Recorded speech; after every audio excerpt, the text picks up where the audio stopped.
Learning letter sounds. Hello children! Today we're going to learn the sounds of the letters.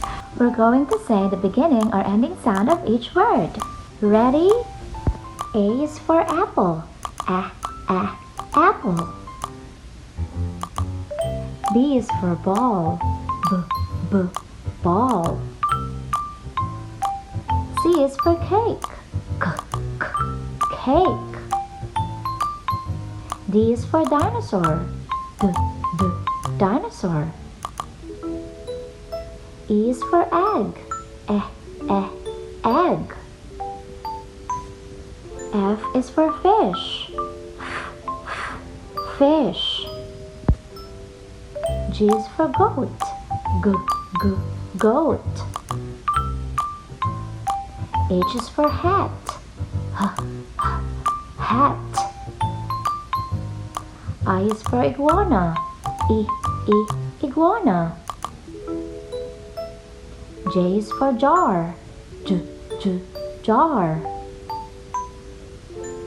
K is for kangaroo. Kangaroo. L is for lobster.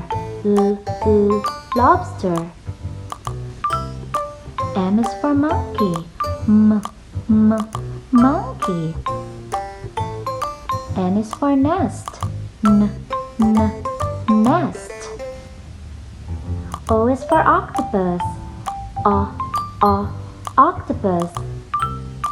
P is for pencil. Pencil. Q is for queen. Queen.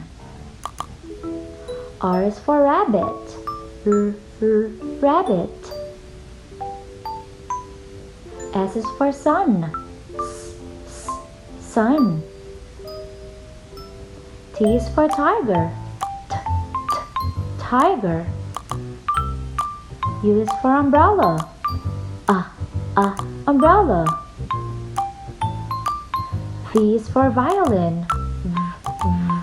Violin. W is for whale. Whale. X is for box. Box. Y is for yat. Yat. Z is for zebra. Zebra. Good job, children. You made Mommy and Daddy so happy. Because of that, you have a heart-shaped balloon. Well done. Thank you. Don't forget to subscribe.